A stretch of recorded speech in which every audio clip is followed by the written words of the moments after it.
Sylvie. Hey Blue. Good morning.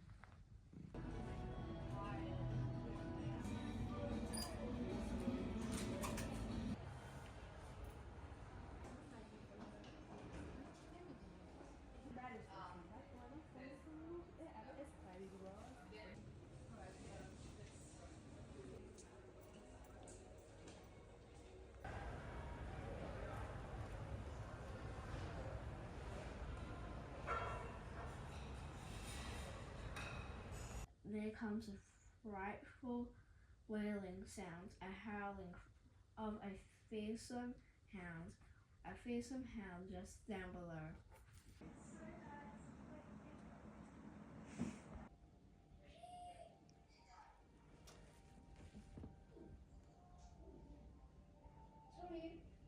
Hey cuties.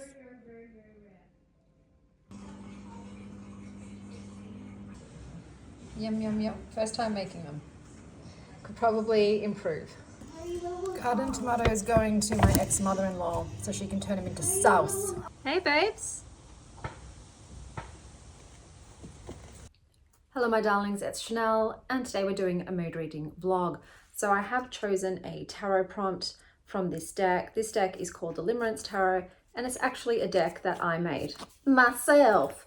So the card that I pulled from my deck was the Devil card, which I renamed Shadow, and the prompt for this card was the lowest rated book on your TBR. So I did that, and the book that was the lowest rated book on my TBR was Threats by Amelia Gray. This had a rating of 3.02, and I did originally see this on Super Blomper's channel. And I would have to say that I disagree with the rating because I would rate it lower. This book is about a man, I believe his name was David, and one day his wife comes into his house bleeding and they lie down on the stairs together and she dies. And from what the book says, David stays with her dead body until he is found by the police. Clearly this book deals with how people can lose their minds with grief. This is something I have personally experienced. When I lost someone I loved at one point in my life, I had a psychotic break. My ex-husband told me at the time that I received the phone call, I dropped the phone and just started screaming and would not stop. I don't really remember what happened during this time, but once I'd gone to sleep, when I woke up the next day, all of my family was there to sort of fill me in on what had happened. I was back to myself again. But I did end up spending the next, I think it was 6 to 9 months in severe depression and grief to the point where I did not leave my house once.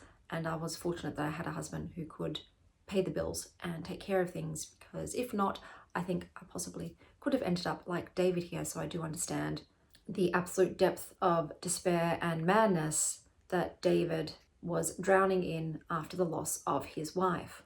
This book is all about decay, decay, decay.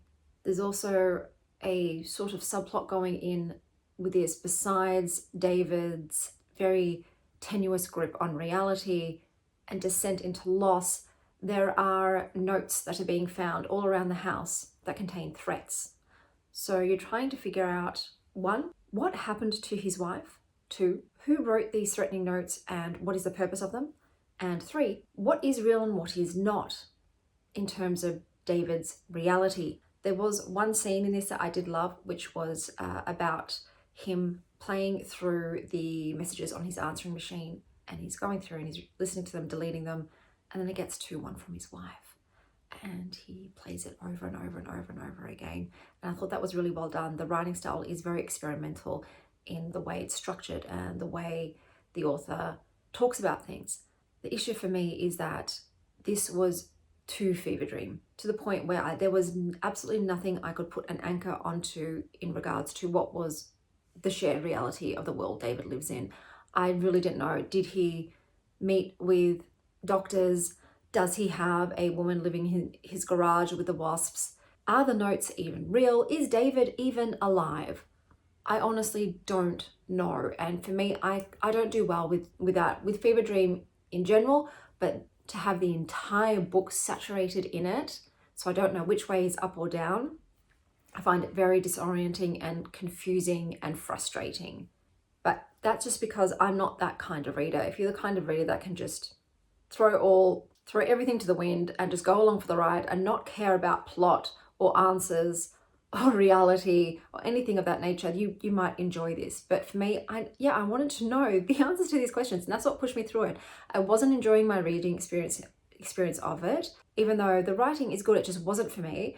But the mystery of what happened to his wife and the notes and what's real or not was enough to pull me through it. But then at the end, I was left with nada, just lost time, because this book was also a struggle for me to get through.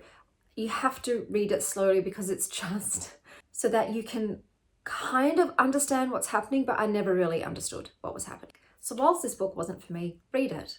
If you like sad, depressed widowers, rot and ruin, and books that make no fucking sense.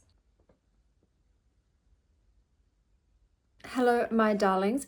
I am here with an update for you for the mood reading vlog. I just realized that, yes, I look weird. I was filming my kinky vlog. I did finish reading The Forester's Daughter by Claire Keegan, and this is about all of the things that go unsaid between family members, but especially husbands and wives. Everyone's flawed. In this book, everyone is flawed and filled with disappointments and regrets and resentment. As usual with Claire Keegan's style, it is a very subtle, soft and quiet story. There are incredibly tender moments, and I have to say that what made it for me in this book was that we got POVs from Judge, their adopted dog, and he was just the most delightful, sweet, loving, precious furball, and I loved those chapters. I enjoyed it, but for some reason Claire never packs a punch for me. I admire her skill with her writing. The stories always have some sort of poignancy, deep undercurrent amongst the gentleness of it, but I never really rate them more than a 3.5, so I think I might be done with Claire's work for now. I've read this, Foster, and Small Things Like These, and I think my favourite, it's between Foster and Small Things Like These. I'll see what I rated them, and whichever one I rated higher, I'll put it up. But I would say read this. If you like quiet books about families, good doggos, and roses. There was a little bit more oomph in this one, I will say. I also read this book. I'm sorry to block Blue. I'll just show you some of the illustrations because this is a book about Botanica, Flora in particular. I'll show you my favorite image in here. Here we go. This is so dramatic, not only in terms of the style of the art, but the name of this plant. So this is Dracunculus vulgaris, and this is created by Robert John Thornton. He likes to do full page with backgrounds in his art, and the common names for this plant are dragon lily, dragon arum, black arum, and vampire lily. I just love the gothicness of it. This was absolutely stunning. I am obsessed with vintage illustrations of florals. They just do something for me, and this did not disappoint. I'll show you another one of my favorites. Here we go. Here are some tulips. I don't know what it is, but I have just become obsessed with tulips later in my life, especially the frilled ones, but the ones that have the stripes, I die. So the main people in this are Pierre Joseph Redouet. Obviously, we've got Robert John Thornton again. We have Mary Vaux Walcott. So there's, a few repeating artists, because obviously they're limited in terms of who used to paint florals. But yeah, I love this. There's not much text, okay? It is mostly just about the beautiful artwork. So you're just here to luxuriate in the sumptuousness of it. They do have quotes though. Okay, I must have flowers always and always, Claude Monet. So they do sometimes do a quote in there, which is lovely. I loved it. This is a 5-star nonfiction for me because it just brings me joy. I'm putting it down so you can see Bluebell. It's just a little slice of heaven just to sit there and look at pretty flowers whose beauty fills me up and nourishes me with their nectar. I have no notes. I loved it. I just say read it if you like books about flowers, beauty and art. There was another book that I also just finished, and that was Beautiful Ugly by Alice Feeney. So this was an audiobook. Otherwise, I would not have read this, but I was in the garden watering all the plants, which takes forever. And so I just grabbed whatever was immediately available, and this was it. I have tried Rock, Paper, Scissors, I think is by Alice Finney before. It was fine. I'm not a huge thriller person, so please keep that in mind. Thrillers generally aren't my bag, baby. This one very heavily blurred the line between reality and hallucination. So you have a sad sack widow author where the book opens up in a scene where his wife is on the phone to him, congratulating him on being a best-selling author, and she finds a woman in a red coat on the road, and he warns her against getting out of her car, but she's someone who helps, so she can't resist getting out to lend a hand. And that is the last time his wife is seen, so she is presumed dead. And life hasn't been going well for him. He has not written another book since. He has bled through all of his finances and is living in a motel room with his dog until his agent, who was also his wife's godmother, offers him a writing cabin that used to belong to one of her most successful authors, and it's on a secluded island. So he jumps at the chance, and when he goes to ferry across to the island, the ferry master, a lady, says, "I'm sorry dude, you cannot take your car. You are not a local. Only locals can take their cars. Whatever you can carry, that's it." The ferries are very inconsistent, so there is a lot of being isolated. On the island, there are only 25 other inhabitants. All of them are very odd women. And let's just say shit gets weird and he's not sure what's real and what's not. There is no outside communication because they don't have internet. They don't have phone lines. So he's very much stranded and alone, even though he's not alone. For me, I think the third time someone told me to leave while I still can, I would. So he did have opportunities to leave, but because he's broke and the cabin is gorgeous and he has everything he needs there, he sticks it out longer than he should have and gets himself into a bit of a pickle. There's obviously the mystery of what happened to his wife, all of the strange things that are happening to him whilst he's on the island. So he is hearing voices, he is seeing ghosts. There are 7 hands, and just a whole bunch of dodgy sus people and circumstances. But just like a character in the book, this story and its plot falls off a fucking cliff. I thought it was okay, it employed a plot device that I think is a cop-out and is very lazy and frustrating. There's unreliable narrator, and then there's this. And this isn't cool to me. That being said, read it if you like unreliable narrators, red coats, and women-run communities. Another book that I'm just picking up today.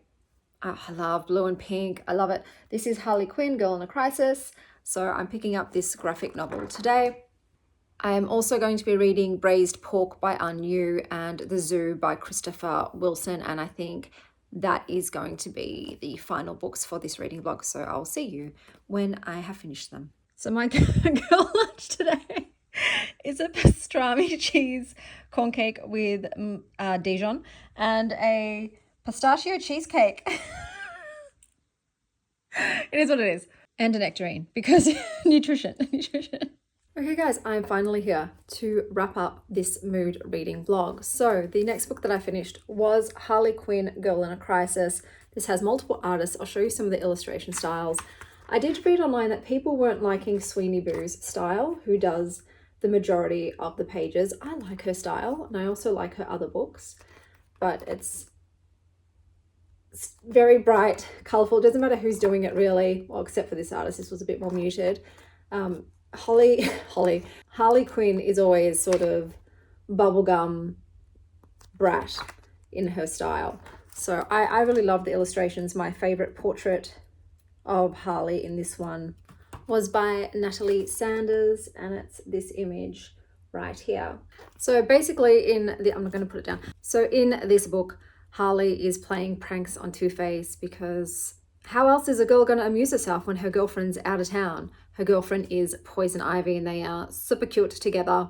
But hey, Harley is super bored, and eventually things escalate between her and Two-Face, and he sort of frames her for a crime, and she's arrested and she's sentenced to community service by way of becoming a high school teacher, because Harley Quinn did used to be a qualified psychologist.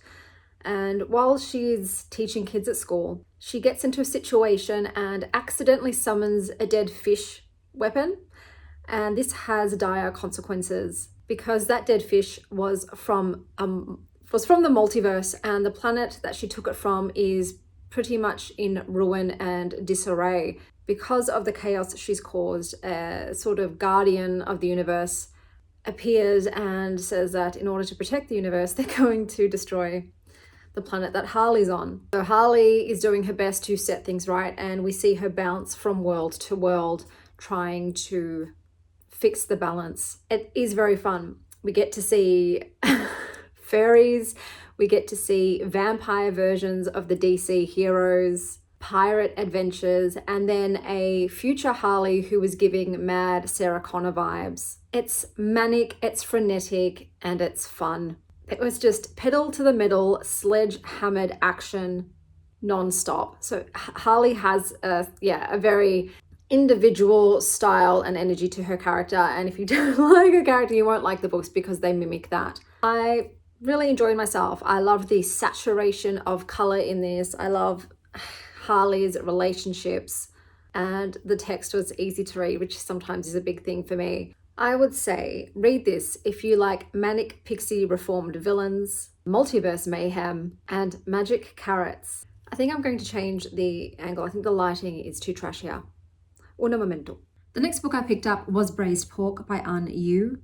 This is set in Beijing, and our FMC Jia finds her dead, selfish husband's body bloated in the bathtub. He seems to have died a mysterious death, and in the will only leaves her their apartment with the rest of his assets and money going to his family. Jia finds herself in a bit of a pickle. She has to start working again, and after some self-exploration, she decides to pick up her paintbrushes. She used to be an artist, but her husband was so disparaging towards her art that she gave it up. Eventually, whilst she's back on her artist's way, she frequents a local bar and begins a tryst with the neighborhood bartender after they bond over glasses of brandy. Some more just general life stuff happens, and she decides to take a trip to Tibet.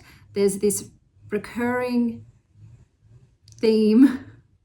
Her husband had drawn a picture of a fish man before his death, and she is driven by the urge to uncover the mystery of what it means, and she believes it lies in Tibet, the last trip her husband took, so she decides to repeat his itinerary to get to the bottom of it.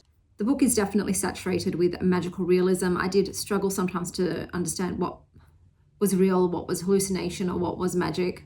It's very dreamy and surreal with quiet tones and an overall sort of gauzy atmosphere. The plot is vague, maybe a little bit creepy. I would say it's mostly about finding yourself, understanding love, and reconnecting. But mostly it's about a haunted liminal woman who potters about and paints stuff. I will move in a second. Read it if you like fields of tulips, melancholic vibes, and watery books. Let's find another room. Okay, lots more light. We're in my kids' playroom / bookshelf. The guy is still chopping trees. I know you can kind of hear it, but it's the best that I can do. So the final book that I read for this reading blog was The Zoo by Christopher Wilson. And this book is a satire about the last days of the Stalin regime in the Soviet Union. We have our MMC Yuri, who is a 12-year-old boy who was in an accident that left him with brain trauma.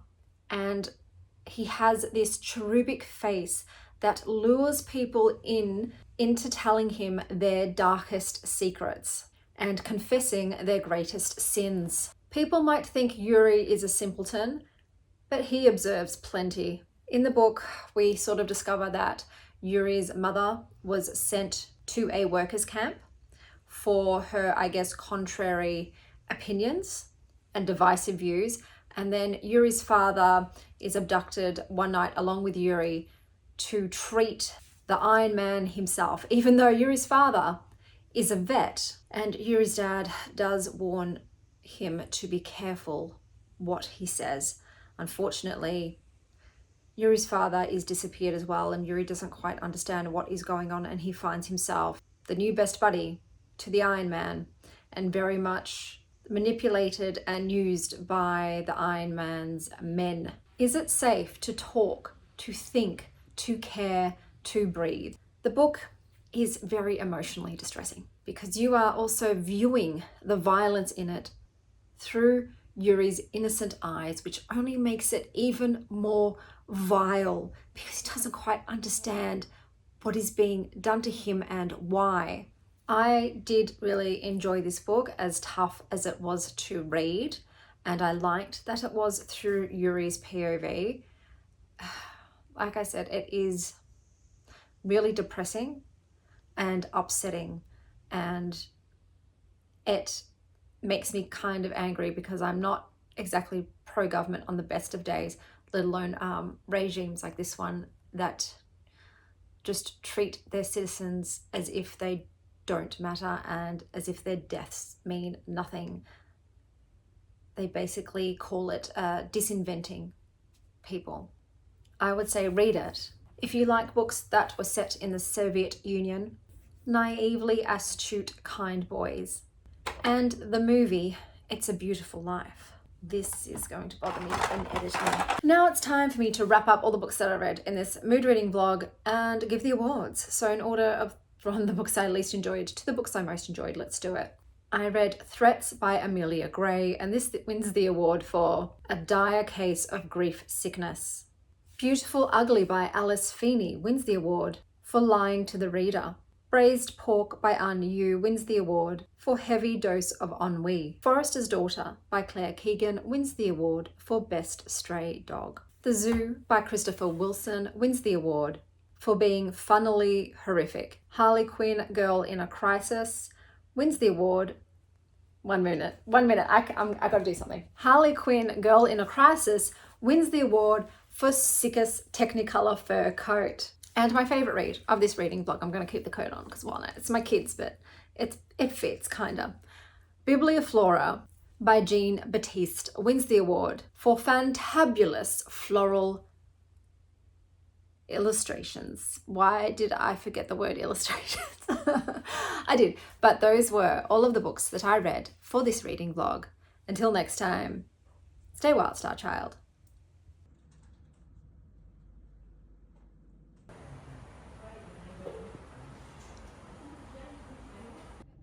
Boba for the children and chocolate for mama, and that's all, folks.